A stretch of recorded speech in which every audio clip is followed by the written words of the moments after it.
I'm Joe Tilley here for my last Sportscast after 33 and a half years. Retirement coming up. Well, friends, it is time for sports. Here's Joe Tilley. Thanks, guys. A couple nights ago in Philly, DeMar DeRozan put his Raptors on his back and said, hang on, fellas, we're going for a ride. A 45-point performance as the Raps roared back from 22 down. Today, the return match at the ACC. Dinos a league best 11-1 on the home floor, including 9 straight W's, 76s on a 4-game slide. OG Anunoby over to Serge Ibaka, dials it up from downtown. Then it's a future Philly, Joel Embiid. A lovely alley-oop pass to Ben Simmons, throws down over Anunoby. DeRozan showing some finesse. Finishes with a sweet reverse. DeLon Wright with a steal. Goes coast to coast to the hoop and harm. Raptors lead at 63-54 in the third quarter on TSN2.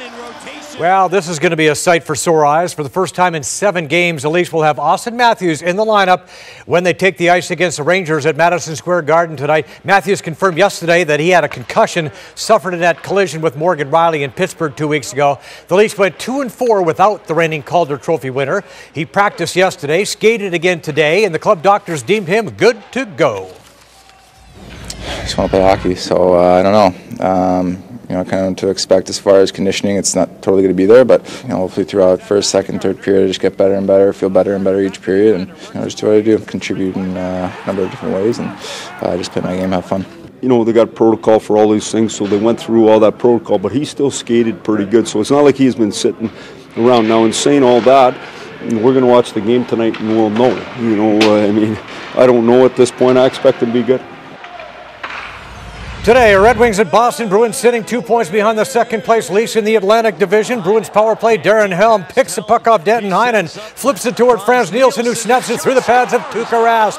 Brad Marchand works his way through traffic, finds Patrice Bergeron, goes 5-hole on Jimmy Howard. Bruins buff the Wings 3-1. Jets at Brooklyn. Islanders sitting in the second wild card spot. Matthew Barzal looking for an opening, makes his way to the net, fires off the skate of Tyler Myers. It's a goal. It's second of the game. Jordan Eberle behind the net. Centers to Barzal, who notches his first career hat trick. Isles ground the Jets 5-2. Stiff test for the Buffalo Bills as they bang helmets with the Patriots in Foxborough tomorrow at 1 o'clock on CTV. Bills tied for the wild card at 8-6 with Tennessee and the Baltimore Ravens, who were home to the stumbling Colts today. Ravens up 3 driving. Joe Flacco, good protection, looks left, fires over the middle for Michael Campanaro. Easy touchdown. Ravens lead at 16-13 in the fourth quarter on TSN. Premiership today, Manchester City looking for their record 17th straight win when they took on AFC Bournemouth. Fernandinho Luis Rosa, perfect setup for Sergio Aguero, all alone, heads it home. 79th minute, Bernardino Silva finds Aguero, heads in another. Man City heads off with a 4-0 romp. Now, this being my last sportscast here at CTV Toronto, I wanted to take this opportunity to say thank you. First of all, to Pat Marsden, the late CFTO sports director and anchor, who was willing to hire a green kid from Alberta named Clarence Joseph Tillepaw. I think Pat liked the idea that I was a former boxer. Maybe he thought it would come in handy in those newsroom battles. Pat was a loyal guy, a lot of fun, and we miss him. To Douglas Bassett, who signed off on my hiring and agreed to my proposal for Sports Beat Today, a show that had a great run. Douglas was a man who was willing to send me to treatment for an alcohol problem rather than kicking me to the curb. Celebrated 25 years of sobriety this year, Douglas, one day at a time. Thanks again to a sports department that once numbered 13 people, terrific, talented folks, including Lance, Dan, Sunil, Jerry, George, Claude, Scoop Bundy, John, and Brian. To Ted Fabro, the brains behind the excellent sports adventure. To a newsroom full of amazing, hardworking people. To all the editors, including Tim, Tom, Richard, Paul, Bobby Oda, who put up with my wild style and last-minute changes. To the great camera, studio, and control room staff. To producers like Richard, Mike, James, Jamie, Joe, Ed, and Cash.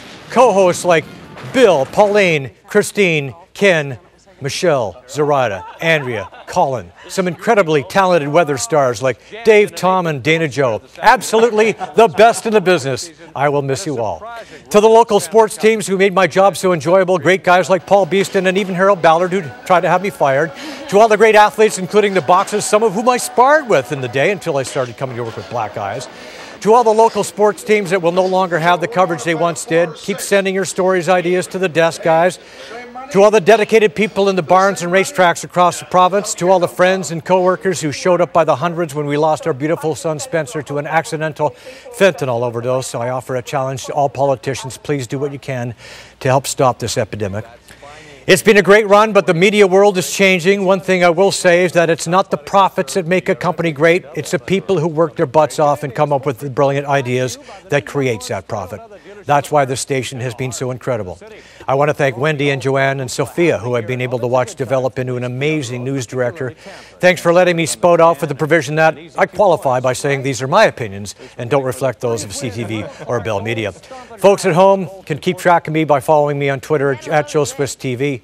Might catch me doing some acting and helping out at Retribe. Most of all, I'd like to thank my family, my brothers and sisters out west, my daughter Maddie Jo, who's got a book coming out called Drawn Dreams. I'm sure the folks here will give her a chance to plug it. Her terrific husband Chase, who's truly like a son to us. Our son Tyler, the artist and former Ontario boxing champ who lives in Bangkok now. We're going to visit him next month. Check his work out at tylertilley.com. And of course, my gorgeous wife Penny Claire, who's been with me the entire way, the ups and downs, the joy and the tears. I love you more today than ever. And Spencer, who is always there wherever we go. And last of all, I want to thank the viewers. You're the reason we're here. Thank you for watching. And good night. Thank you.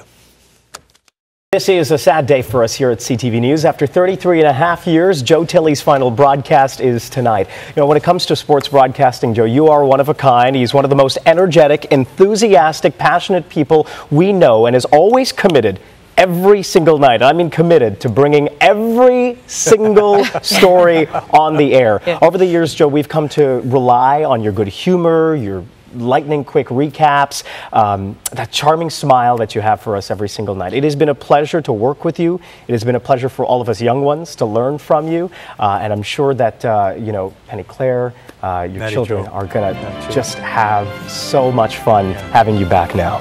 I just wanted to say, you know, I've worked with you for 17 years, and you're not just a great sportscaster, you're a genuinely great guy, and we're going to miss you. From all of us, Joe, happy holidays. Take it away. Merry Christmas, happy holidays, everybody. I thought I'd get through this okay, but it was hard. Good night. Retirement coming up. Coming up.